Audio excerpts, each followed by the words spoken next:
In this photograph we are looking at the Idaho State Capitol building. A truly spectacular structure. We cannot, however, say it's one of a kind because most of the states can boast such a structure as their capital. In fact, they almost look identical to each other, which I find an interesting feature. If we turn to the Wikipedia page, we are told that construction began on this structure in 1905. We have a final cost to the building of $2 million, and it was completed in 1920. But if we look down here, the first section was completed in 1912, and the two wings, which would be here and here, were completed in 1920. You can see this picture here without the wings. Now this structure boasts all sorts of types of stone hewn into columns and blockwork and railings, as you can see here. Symmetrically perfect, as with so many of the state capitals.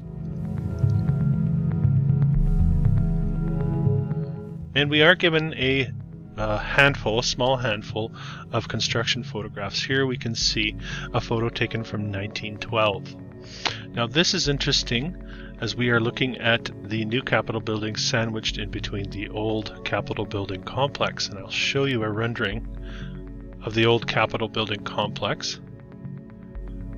And let's go back to that construction photo, and what we're looking at is the structure in the middle over here on the right and the structure on the left here on the left in this photo, but we don't have this space in between the two. So already we have a problem. But never mind that, let's look at the construction photos again. Have a look at this brace here as it is resting just on the heel. I don't know how that would be fastened together. Maybe we're looking at some bolts or some welding, not sure. But we do know that there were gentlemen that smoked pipes that worked on this project because we have a picture. Here is that same photograph from the Wikipedia page without the two wings. From 1919, we are told this photograph is taken. You can still see the shadow of the old Capitol building here on the right. And we'll complete our feature of the Capitol building with this postcard. It says here, New State Capitol of Idaho in course of construction. So this is supposedly while construction is going on. Interestingly enough, we have some riders on a horseback statues on this postcard that no longer exist. And also interesting is the postmark on this postcard, 1907. So we are told that we were just shown a construction photo from 1912, and now we are looking at a postcard from 1907. So what do we conclude? Is this just a rendering? Or can we conclude that they're lying? And that we know they're lying? And they know that we know that they're lying? And we know that they know that we know they're lying? But they continue to lie until enough of us say that's enough and ask the questions.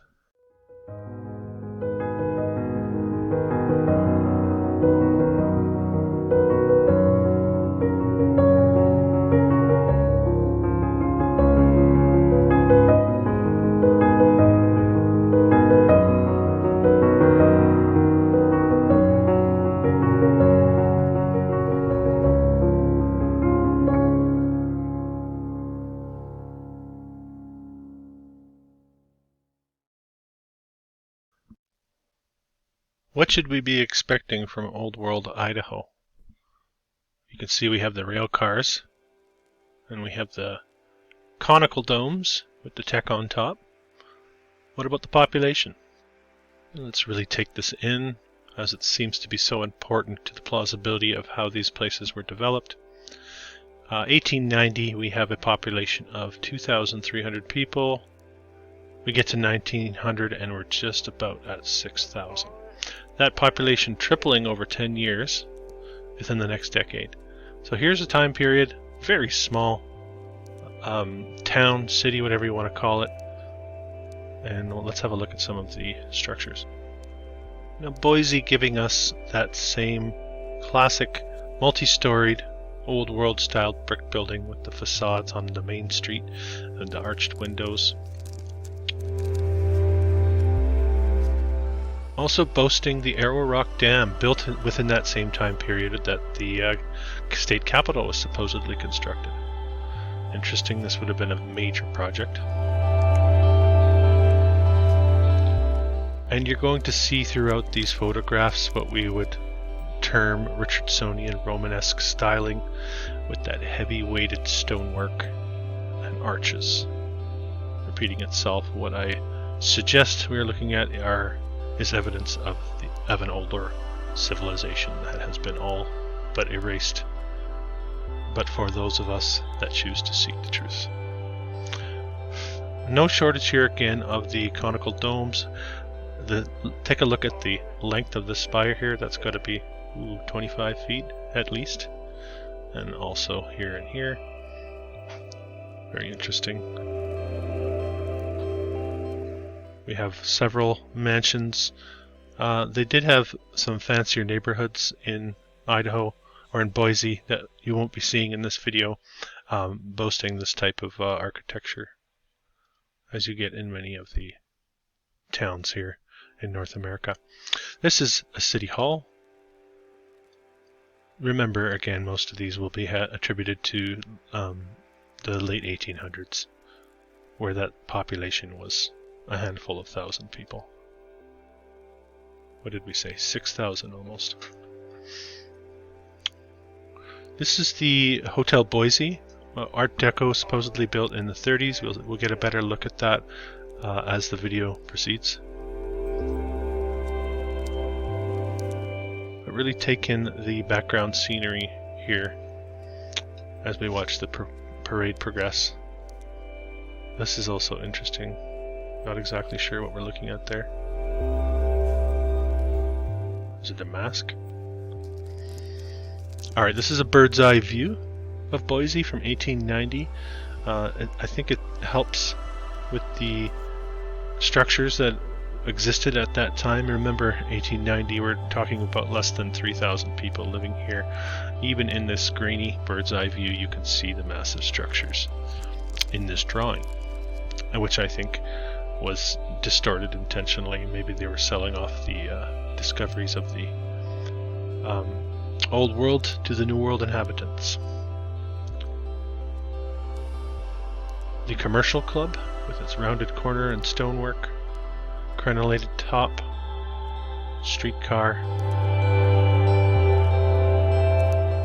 And Boise having a canal system linked up with the dam system, which is also very interesting when you think about the region and how remote it would have been at that early time period.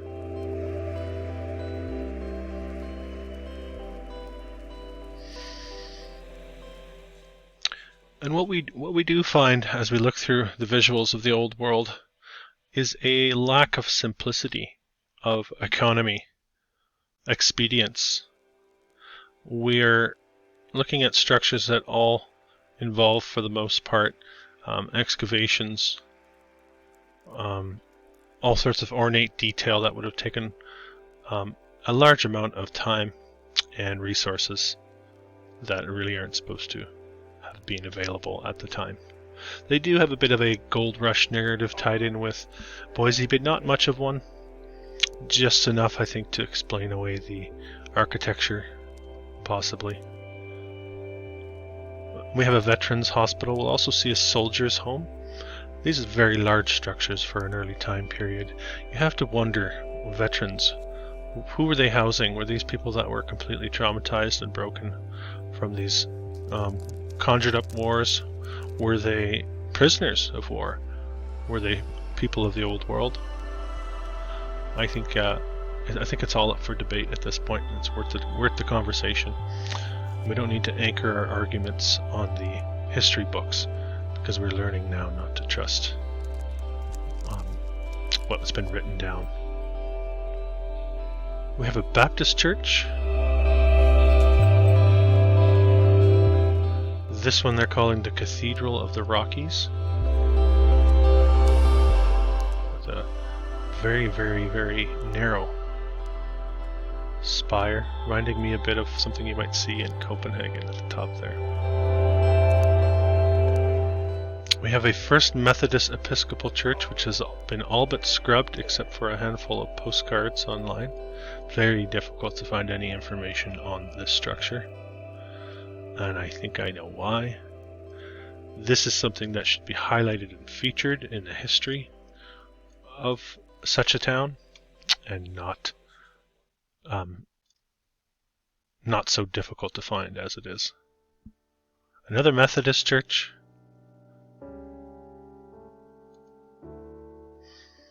Here we're looking at the St. John's Cathedral, so Roman Catholic.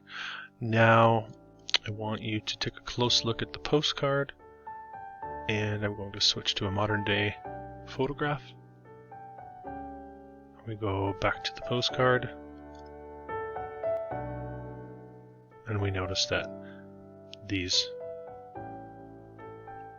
cones, peaks, domes have been removed. And you can just imagine this structure with those two peaks still on there, and how much more of an eye catcher that would be. Certainly worth considering. The triple entrance is also very grand, and of course the rosette window. On the interior, of course, no expense has been spared. This apparently having been built in that first decade before there was even 20,000 people living in Boise, yet they were able to construct and finish a cathedral in such a manner, while at the same time building a state capitol building, a dam, and many, many, many other structures. This photograph either has been doctored, or it's showing us that those peaks were removed at a very early time period. Hard to trust anything, so we're just going to leave the door open on that one. And again, you see the level of detail involved with the construction of this beautiful cathedral. Now in this photograph we get a look at the old county courthouse, Ada County Courthouse. This one constructed in 1882, we are told. We have also the newer courthouse, constructed in 1939, we are told, having more of that Art Deco styling. That first courthouse built at a time when there was less than 2,000 people living in Boise. Another look at the Arrow Rock Dam, at the time we're told the largest in the world. Very interesting, massive undertaking for the region.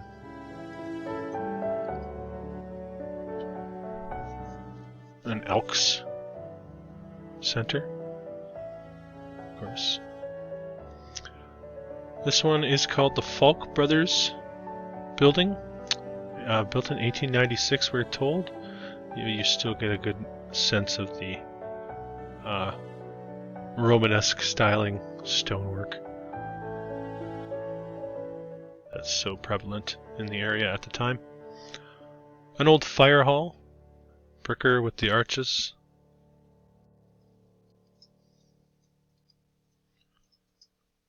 Now this is just a quick shot of the Central High School, or Boise High School.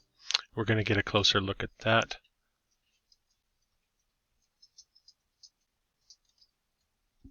But this would be the high school that school basically was built around. Very strange part of the narrative. Here's a video showing you a little bit more of the information involved there.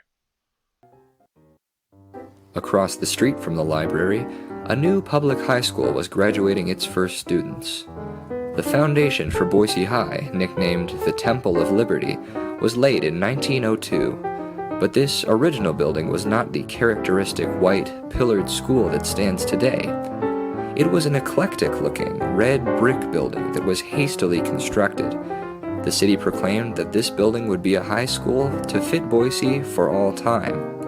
However, this statement was proven untrue, and the building was eventually condemned. In 1908, construction on a new building began next to the original and serves as the high school's east wing today. Prominent local architects Tordelet and Hummel took time away from designing the Capitol to create the new Greek Revival-style building. A similarly designed west wing was completed in 1913. The original building was eventually replaced and connected the two wings. While the iconic facade, pillars, and front steps were not constructed until 1920, the school's initial architecture did reflect the values of a classical age and its focus on high-quality education.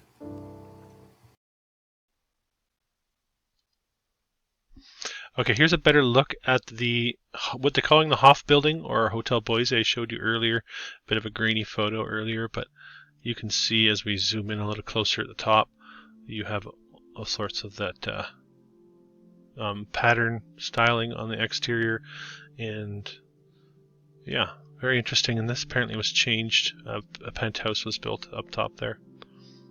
Very interesting looking building. Speaking of, this is the Idaho Hotel.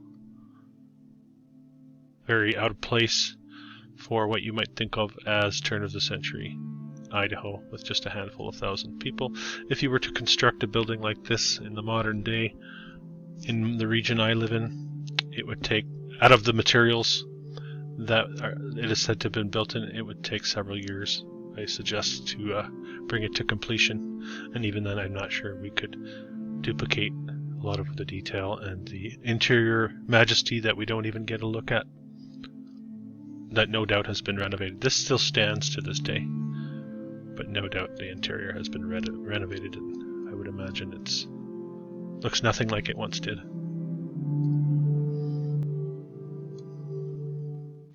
You do get a sense for the pristine brickwork here in this photograph.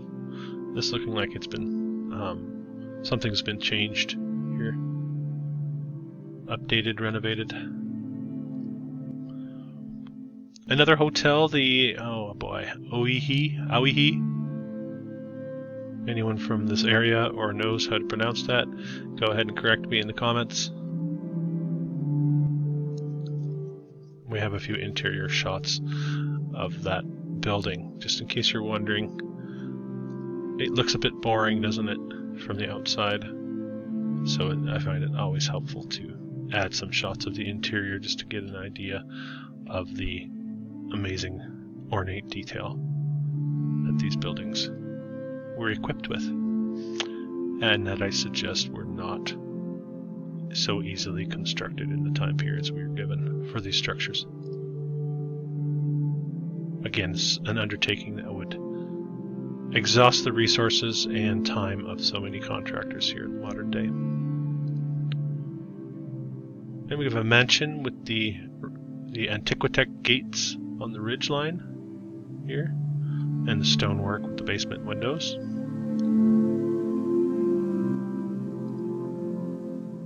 And what would a video on Boise be without including the natatorium? Now, we saw the Helena, Montana natatorium. This also constructed by the same architect.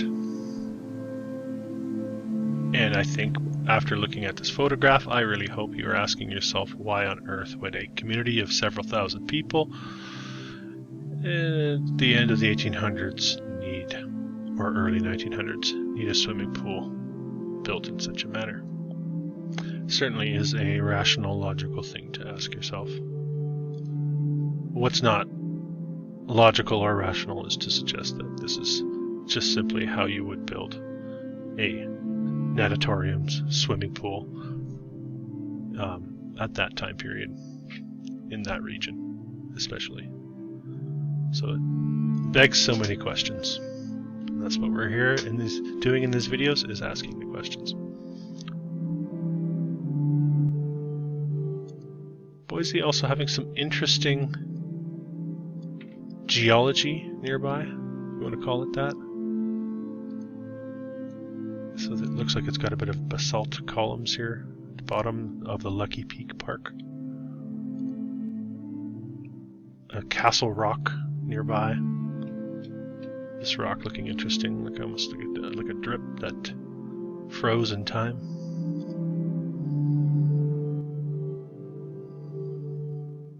There again is that state capitol building that we saw earlier on in the video, but here we are seeing it without the two side buildings, or at the very least without this one. Maybe it's supposed to be here, but again, are we looking at some sort of deception? Maybe it's not deception, maybe they just wanted to feature this one building for this postcard. Nevertheless, it shows they're able to alter these images in such a way where we're not sure what we're seeing, which I think is the key to understanding that there is a deception going on. We have a penitentiary. Let's take a closer look. Not so interested in the gentleman in the foreground as this part of the structure right here. Looking very, very old. These guys looking like they don't want you questioning anything. If you don't believe the narrative, they're going to come sick their dogs on you. Yeah. And of course, the stone. The stone structures of Boise, Idaho. And of course you're going to tell me there's a sandstone quarry nearby and it was easy for them to do. If you're not into questioning the narrative. But I suggest you get into it. It's a lot more fun. A lot more interesting.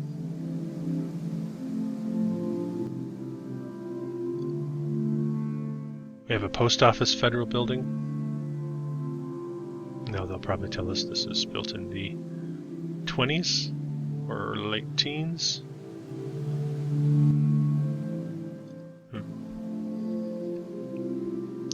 Alright, we have an early central school. But you can see again the basement windows and the styling involved there. We have a Longfellow school. Again with those features. And I have intact curb work here as well. So the infrastructure is there. This is the soldier's home I mentioned. Moorish architectural stylings for a soldier's home. Go figure. This St. Teresa's Academy. Another one of those structures. Looking a lot like they are the Methodist Church. Another one of those structures that's been all but erased. And again, something you'd have to ask the question, why is this not featured as a large part of the history of the region? Such a structure. Really amazing, spectacular. All of the adjectives I can think of. I often wonder what these gentlemen are thinking as they look around at their surroundings. I'm imagining they're just taking it at face value. They're seeing the date that the building was constructed, written on the face of the building, and there's no reason to take it for anything else but at face value. And train station, steam train narrative, of course. Another reason why Boise became the city it is now, we are told, having to do with the train setup running through there. So, what do you guys think? What were you expecting from Boise, Idaho, when compared to what you've seen? Does it fit the bill of what you expected, or is there more to the story? Let me know in the comments. Thanks for watching. Talk to you next time.